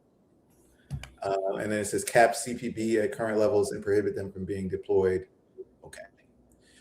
And warrantless searches and shrink CPB's jurisdiction. Well, we talked about warrantless searches for not just ICE and CPB. CBP. So, okay. Limit jurisdiction to 10 air miles from any external boundary. Okay, so they're limiting ICE's jurisdiction, remove the legal authority for warrantless searches from federal law. The Constitution should apply everywhere in our land. So I'm not sure if this is just for ICE or this is just in general, but it sounds like this is a broader demand. I've been reading for a while. Geechee, can you take over? Yep. We had 3. Mm-hmm. The Trump administration has fired over 100 immigration judges since 2025, nearly 15% of the bench. With 3 million pending cases, the system is being intentionally clogged to justify bypassing due process. Congress has tried repeatedly to increase the number of immigration judges to reduce the backlog of pending cases, and it's been blocked. The change established the following legal protections. Point 1, the immigration court system should be a standalone, independent entity, similar to all other federal judges. Judicial tenure with midterm removal only for cause, merit-based standards for hiring and removal, statutory minimum bench size to prevent wholesale cutting. Why it matters. Independent judges require proper evidence and meaningful hearings, which slow mass deportations and force ICE to document its actions. Okay, cool. This sounds very similar to why people push for voting blue, which is the judges allegedly, but I do think they shouldn't be allowed to be purged for doing due process. So makes sense. 4, Amber, you want to take this one? Cancel surveillance contracts and require judicial warrants for data collection for usage. ICE has long abused surveillance technologies and personal data, but its recent funding surge has given it a virtual blank check to expand these capacities and experiment with new technologies with little to no oversight. Many of these technologies were designed for warfare and counterterrorism and are now used to violate Fourth Amendment protections, target neighborhoods, and intimidate protesters. The change will be immediately cancel all ICE and CBP contracts with Palatar, Clearview AI, NEC, Paragon Solutions, and L3 Harris. Pass legislation requiring a judicial search warrant to obtain or utilize personal data via direct surveillance, purchases from third-party brokers, or interagency cooperation. Why it matters, the solution to this problem lies with Congress to modernize Fourth Amendment protections to safeguard personal and biometric data. In the immediate term, we must end any federal contracts with known bad actors who enable ICE and CBP. Oof, this one is. I like this one. Good luck getting Palantir canceled by the U.S. Congress, but I think that's an interesting approach. So, Geechee, I know a lot of times you talk about we have theory and we're trying to put it into practice, and a big part of that is policy. So, what are you thinking of these policy demands so far in terms of actually affecting ICE? I don't know. I don't read it to be too strong. Even this thing about forcing ICE to change or document stuff, I'm not that confident in something like that. And then I was trying to look at this picture that I was trying to send in the chat about, and again, maybe it's AI, maybe it's not, but like there's this black ICE agent who is at a truck stop trying to stop or trying to, I don't know, surveil somebody who's a truck driver, which I think is pretty hard to be a truck driver, immigrant status or something like that. But because he kindly engaged them and walk away, like people in the comments saying stuff like very respectful and just doing the job that pays. He conducted the issue better than 99%. So yeah, I would just side with straight abolish as opposed to minimize, because yeah, I don't like the language. Yep. Amber, I know you've been doing work on the ground, especially around ICE. What about these demands so far? Are there any you've done the policy approach in the past that you think could get through, or do these all seem kind of like pipe dreams, just verbiage? How are you reading this as you're going through these? No, I don't have any faith in them. Okay. Are there any, all five so far that we've covered seem like they're not going to happen? The cap levels is kind of goofy to me. What's the second one? And warrantless searches. Is that what we asked for with Breonna Taylor? So I don't think that's a new demand. Right, just getting more warrants. Protect image. I mean, The acts for Breonna Taylor were about state, not federal. Got it. Was this for? This was only for federal. Wait, so this is what I was confused about. Remove the legal authority forms from federal law. So I guess states can still do their own warrantless searches on their own, even though the Constitution's like the super. What's the word? The top law document. So if they say that warrantless searches are removed from federal law, is that like states are allowed to just do warrantless searches because it's not said, or is that a ban? That's kind of my question. Federal law trumps state law. Right. So if they chose to ban it, then the state laws wouldn't matter anymore, right? So most states already don't do warrantless searches. Mm-hmm. Federal law allows for some warrantless searches in particular circumstances. So they're saying to remove that from federal law. So then it will be banned federally and through state law. Got it. Okay. That seems like a good demand. We're on 6, prohibit ICE from obtaining new properties for immigration detention. ICE wants to build a massive detention infrastructure capable of detaining 80,000. To effectuate this change, they implement a prohibition on any federal policy. I mean, these are all things that would have to get passed by people who we know are not willing to fight to pass them. But I agree with this one. That's fine. Obviously, they shouldn't be allowed to purchase more things, or in Florida's case, use FEMA money to build concentration camps. Completely agree with this one. Ban private prison and detention contracts. We've been trying to do this forever. So some of these just aren't new. I've been hearing the names Geo Group and Core Civic for the longest time. But obviously they are in the concentration camp game as well. And so we would want a ban to those. Makes sense. Unmask or release any arrest made by a masked ICE agent is unlawful. Masked ICE and CBP agents are routinely carrying out operations with their faces covered and refusing to identify themselves. Masked federal agents are unacceptable in a democratic society, both symbolically and because they prevent transparency and accountability. The majority of Americans disapprove of these agents wearing face coverings. So I guess... Wait, you said more states don't do warrantless searches, or they do?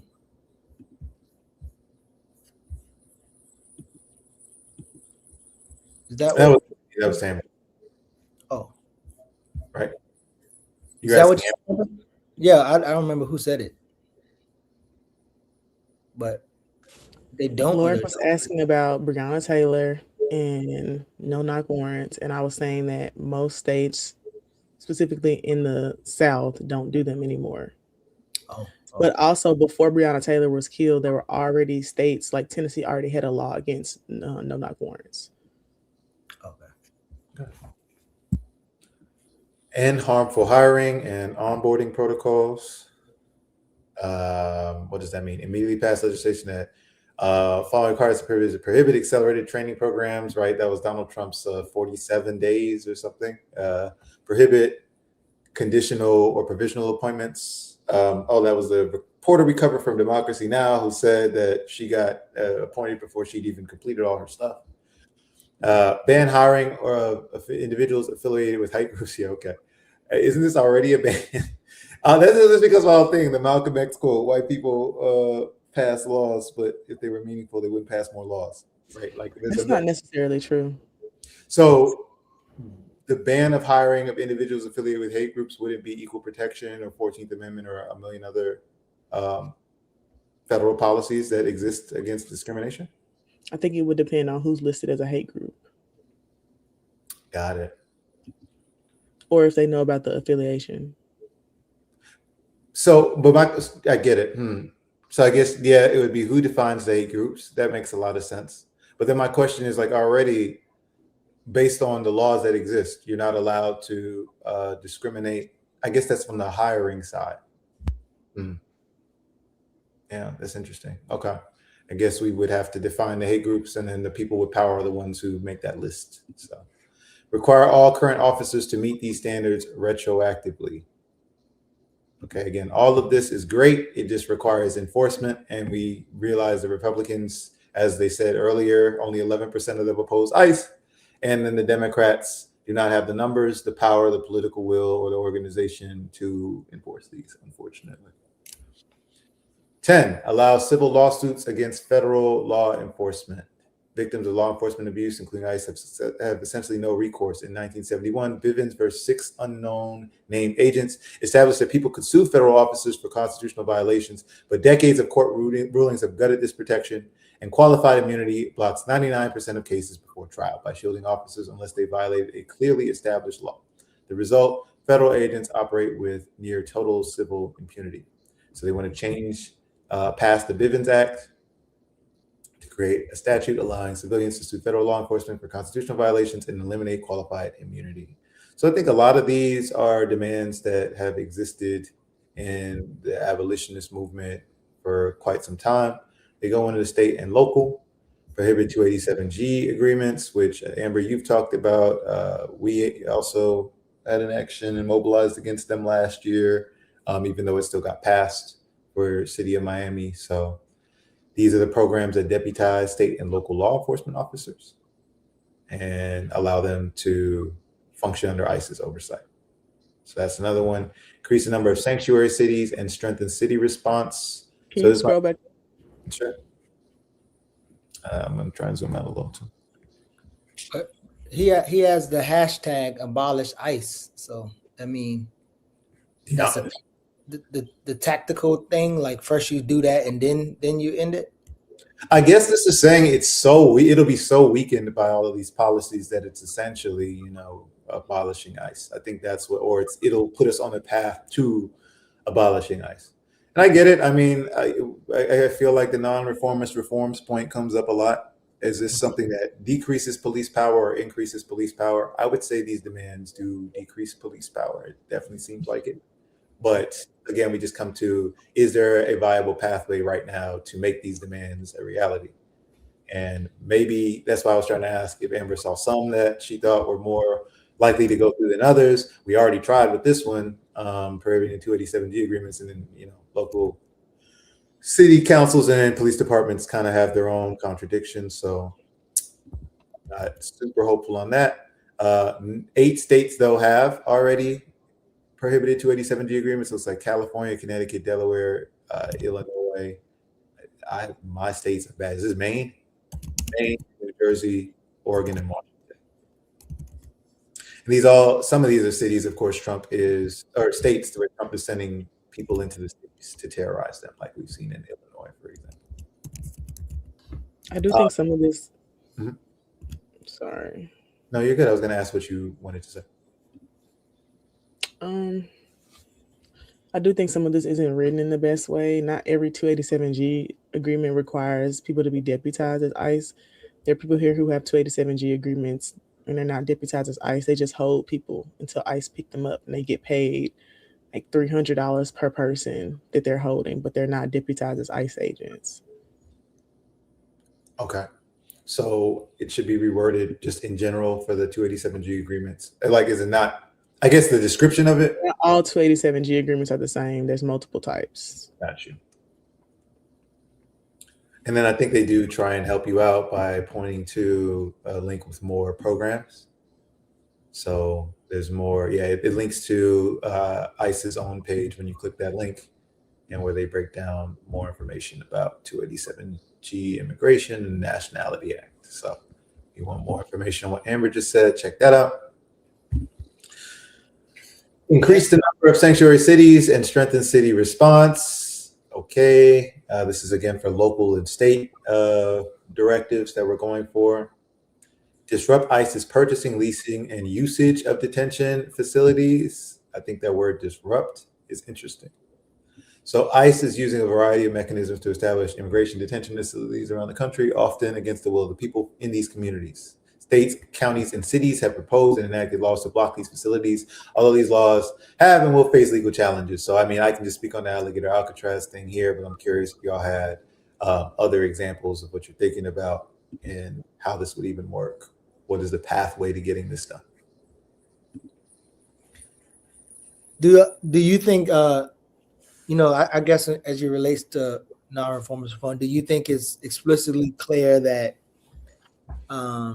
that this is being communicated as the floor and there will be a struggle in it, or you think it's just unexplicitly saying that, oh, this thing will weaken this, which means this would happen? I'm thinking that anytime somebody says, like, even with the data centers, like, we can say like, oh, we're gonna stop this one from being built and this one, but like the larger struggle is a land struggle. Mm-hmm.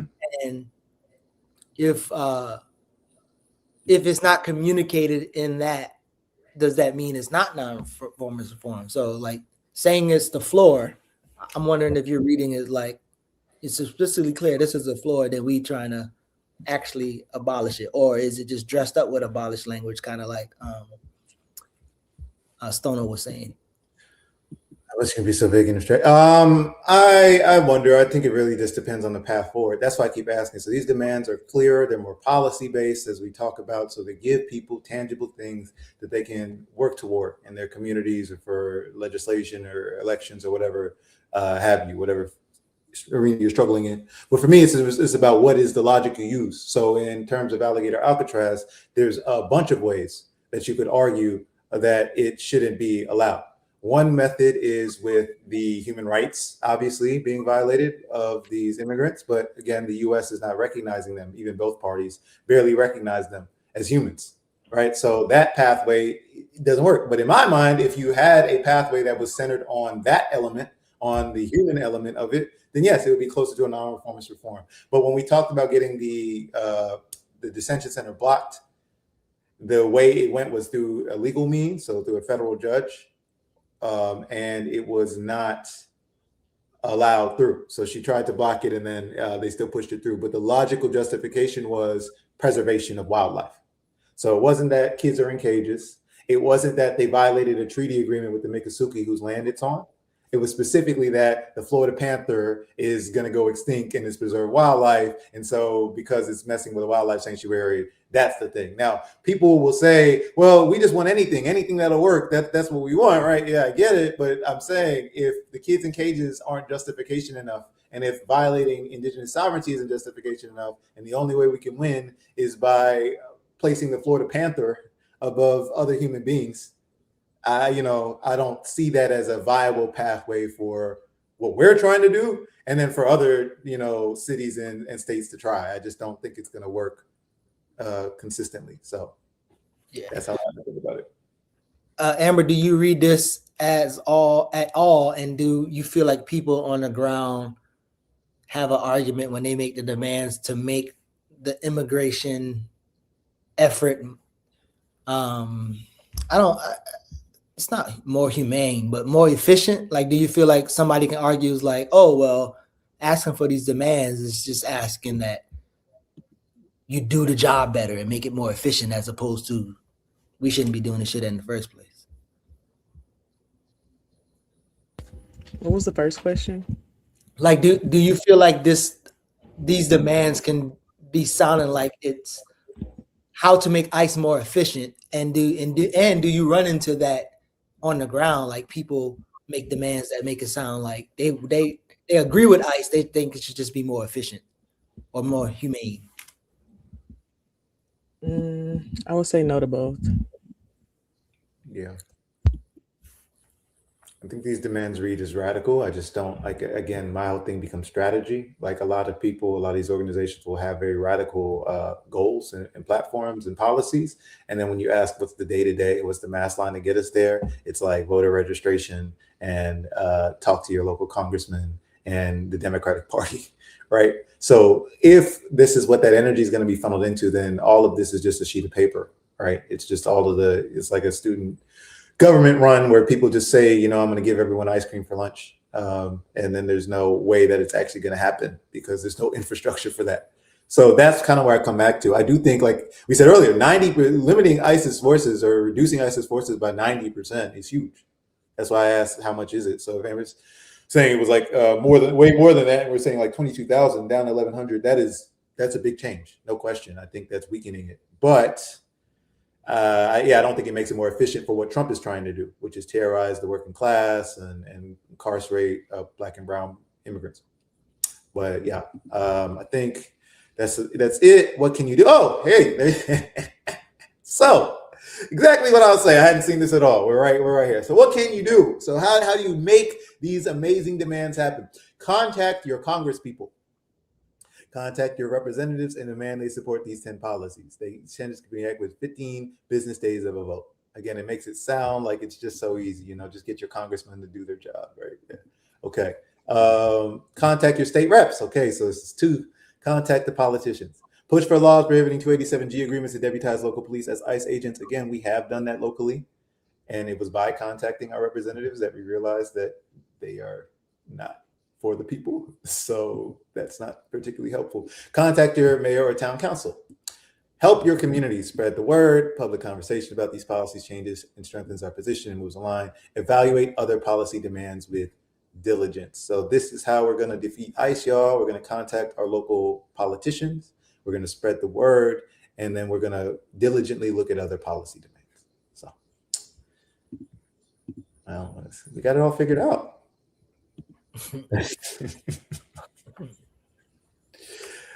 Anyway, I do think it's useful. Thank you, Geechee, for sharing that. I think we can go over at other organizations that are trying to push this further, but it was good to have.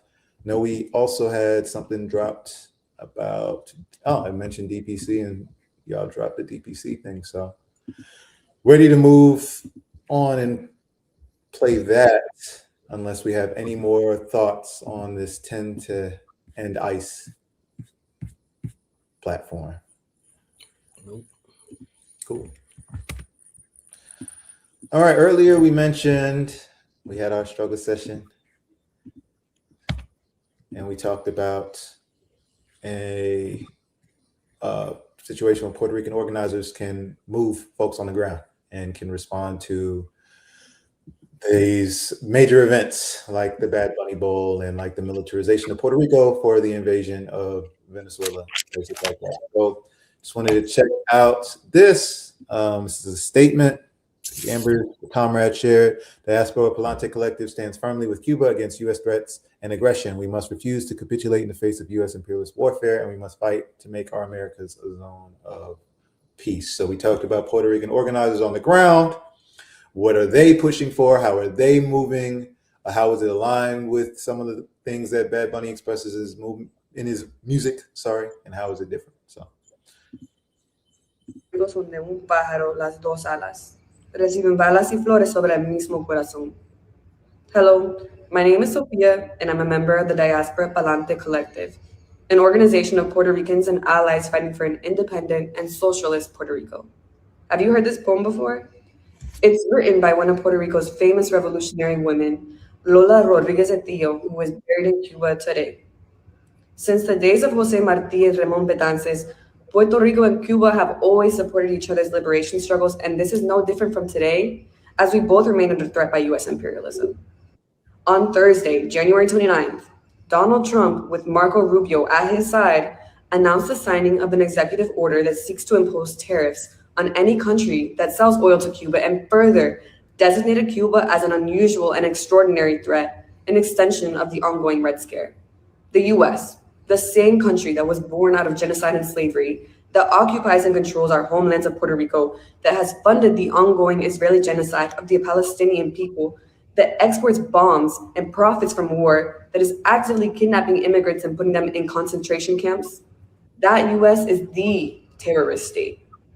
Cuba is known for exporting doctors, not bombs, and the country has always supported the liberation struggles and self determination of other nations, from sending troops to assist anti colonial movements in Africa to recognizing and providing refuge for indigenous and Black communities within the belly of the beast. The recent attack on Venezuela and the kidnapping of President Nicolas Maduro and the first combatant Silvia Flores was the first step in their quest to stop any alternative project to US capitalism. This project seeks to take our resources and colonize our people. This executive order is a genocidal policy that will only further suffocate the Cuban people who have survived over 60 years of US sanctions. The lack of fuel affects the medical sector, food production and storage, and causes massive blackouts that the US manipulates as if it's the fault of communism. This is the same tactic that was created by the CIA in the infamous Mallory Memorandum that pushed for sanctions, knowing that this would lead to economic suffering and destabilization within Cuba, which the US would then try to use to manipulate the Cuban people against their own people-centered government.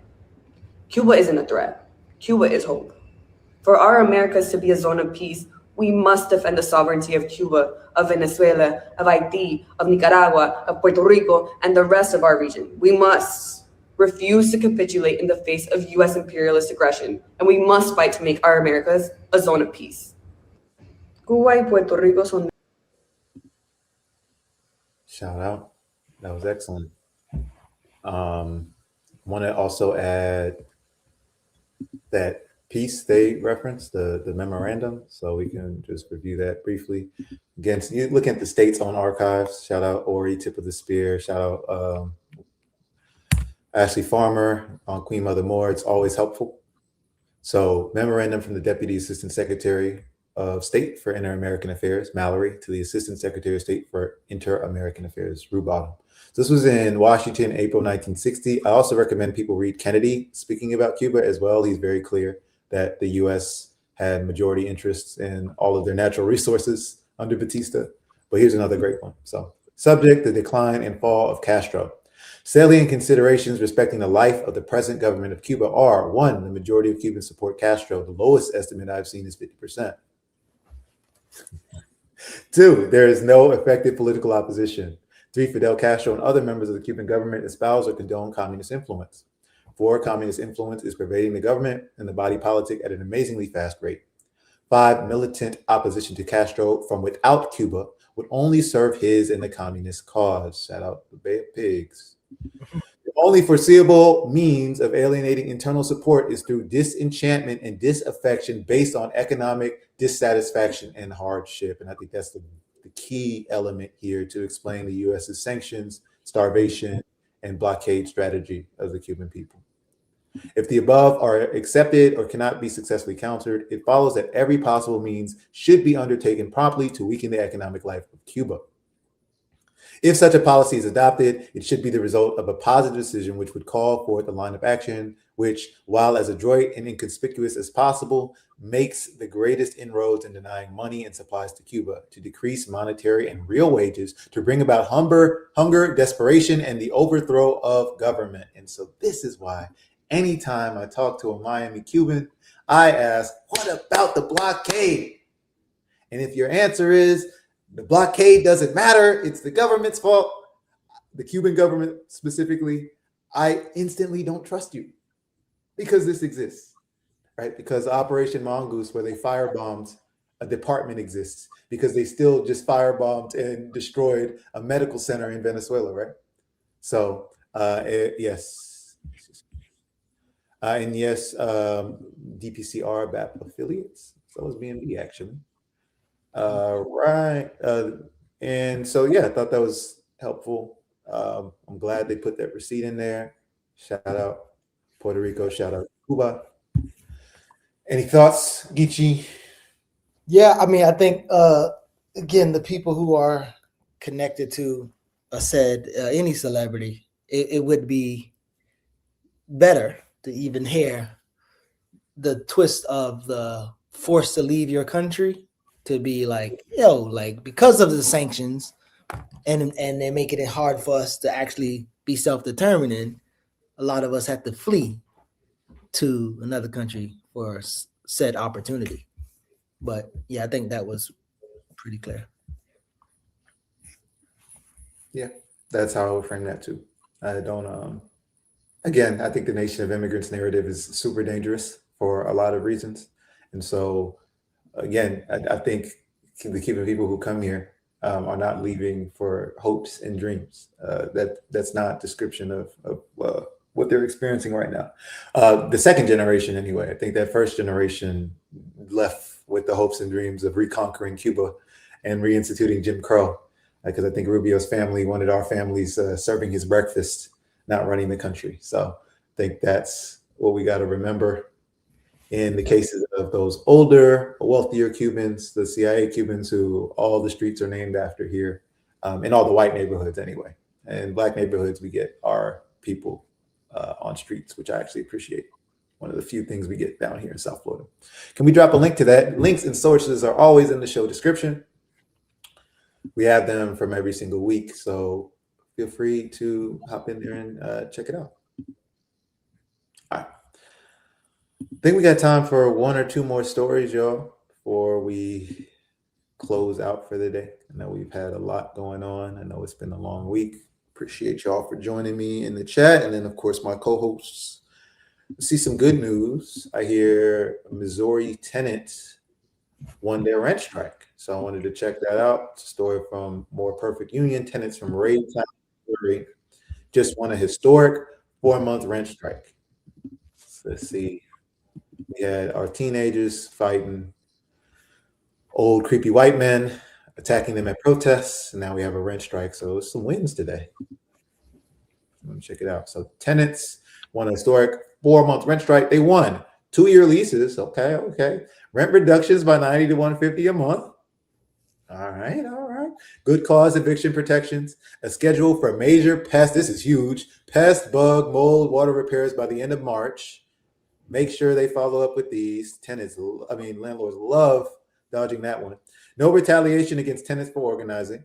All 27 eviction notices and 7 lease non-renewals against striking tenants dropped. $115,000 withheld rent and rent debt cancellation. Damn. Beautiful. This is beautiful. All right, so they're probably going to summarize that in this video, but let's check it out.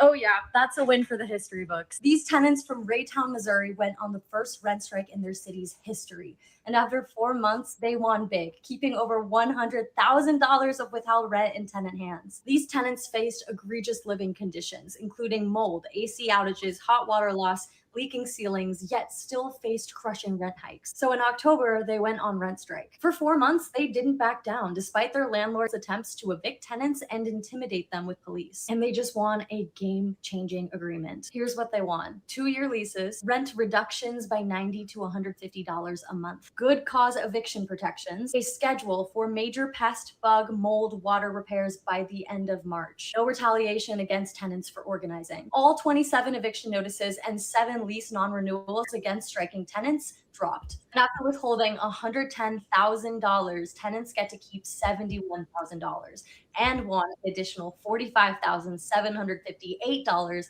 of rent debt cancellation in court. $115,000 of hard-earned money they won't ever have to hand over to their landlord. That is the power of a tenant union. Listen to Bowen Tower tenant union leader Elijah explain what this win means to him. And let him and brave tenants like him inspire you to befriend, organize, unionize, and maybe one day even strike with your neighbors. It's the best thing I've ever done in my life. Nothing has made me feel more powerful than organizing with my neighbors, especially as a longtime Raytown resident with a family that has been in Raytown 4 generations. All of this has been very impactful. KC tennis be popping off. Shout out, man. Very happy to see that. That's hard work. Tenant unions, extremely hard work. Very, very dangerous work. You're playing with your livelihood, obviously. So I'm happy to see they won. Was this last year? I'm not sure. I'd have to check. It looks like it was recent though. But The strike was in like in October 25th, 2025. Yeah, I don't know if October of 2025. Okay, cool. So it looks like it's just ending. That would be 4 months. Yeah, that makes sense. Cool. Yeah, so this is recent, y'all. And shout them out. Yeah, they did their thing. Absolutely. Absolutely. I'm glad to hear people again have these policy demands, but just to contrast with that last story, they have demands, they have a method for achieving those demands, they have an organization. This is how you get big demands, like getting your living situation in order achieved, right? Because if we had have said that all of those issues, they have pests, they have unfair eviction practices, we had all those things, and then we were to end that with call your local congressman and state representative, I don't think it would really help those tenants in that way. So I just wanted to shout out the strategy here in the organization. Yeah, I fucks with KC tenants. Yeah. Got a long history. And then I guess we could get into some silly. Well, actually, I don't know. Not the Jay-Z thing. That would be the same conversation. Yeah. Well, no, that's more Epstein stuff, but we can avoid that. Absolutely. We've been there enough today. Let's talk about one's a Spanish language article.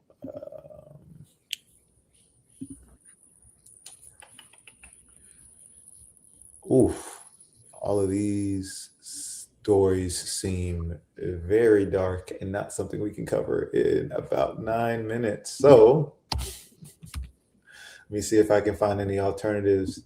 In the meantime, have y'all seen any of the things that we've had on the platform this week? Anything stick out? Anything you're looking forward to that we got coming up on Black Liberation Media? I haven't seen anything.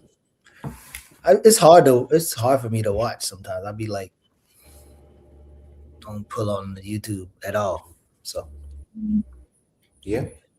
Don't we have Saturdays with Renee tomorrow? That's what I was going to shout out. Saturdays with Renee on Dialectics with Alchemy, Luna, and EJ.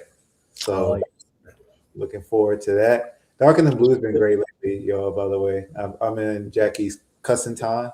So if y'all do me on those, this is a good vibe. That's my NPR.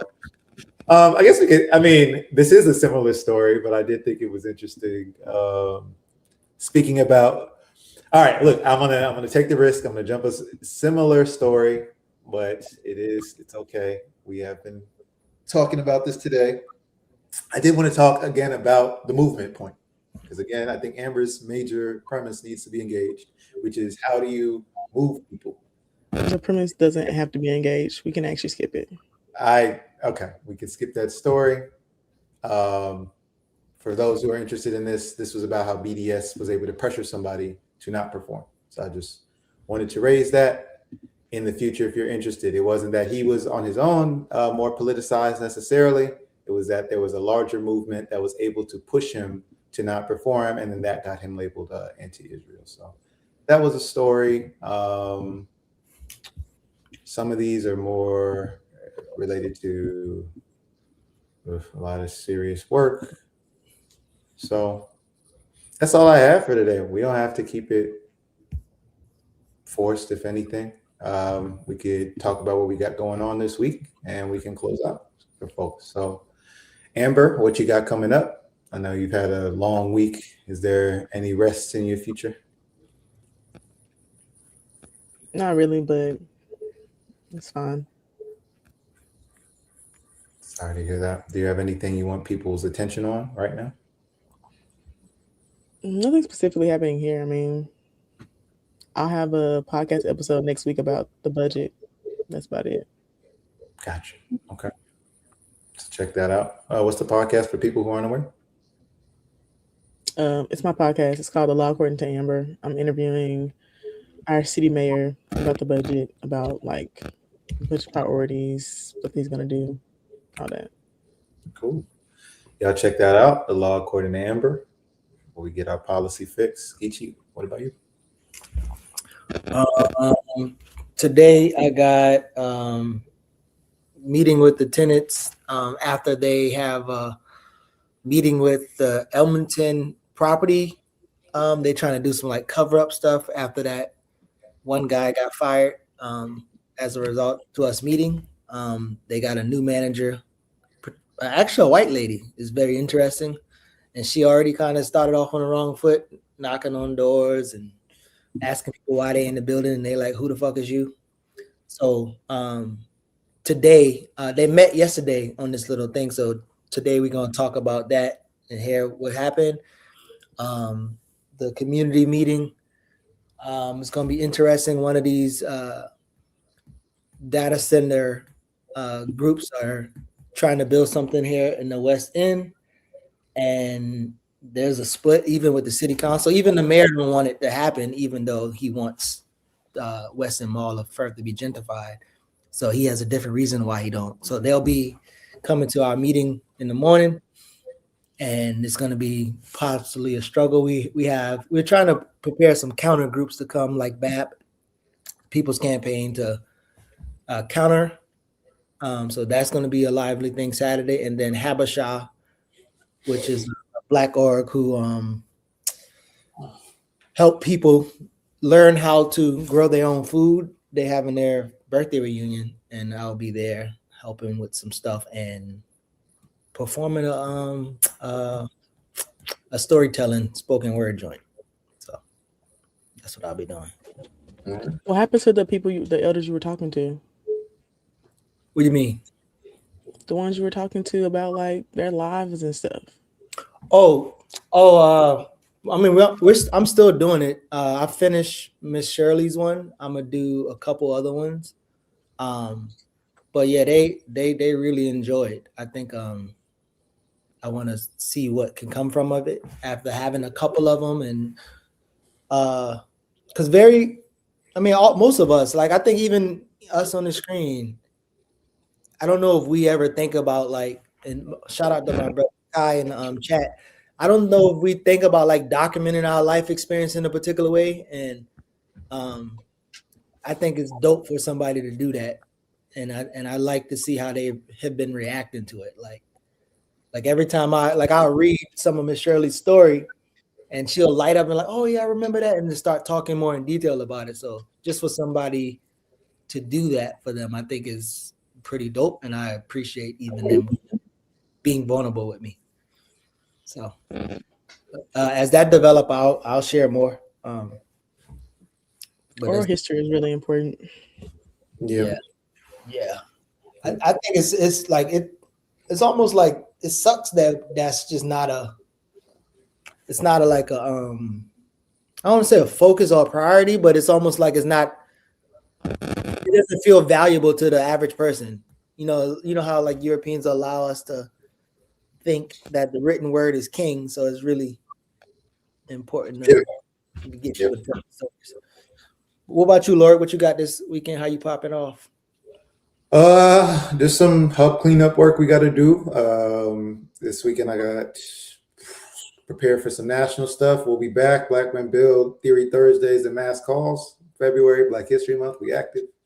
Obviously, Wagichi's got his copy, but I still owe Amber a copy of some of the things. So I'm going to mail Amber her Wartime magazine and a few others. I mean, at this point, Geisha ain't sent the book. You ain't sent the Wartime. Yeah, I have a reason for mine though. I have a good excuse. I don't know about Geechi's. Mine is my shit right. I'm about to take them to the post office right now.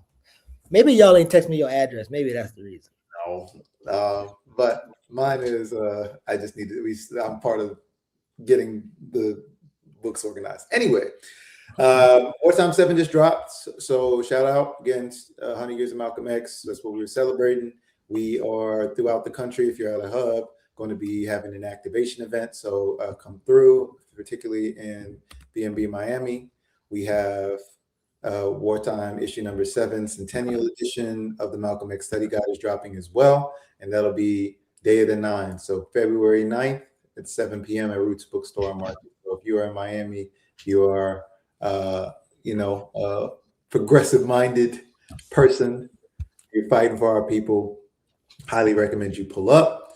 As I said, it'll be launching our Wartime magazine, but we also have the Malcolm Study Guide that I've been talking about a while, and we will be honoring ancestor Asada and our ancestor Imam Jamil at that event too. So if you can make it, we'd love if you pull up. If not, the digital Wartime 7 is here. So you can also go online and download it yourself.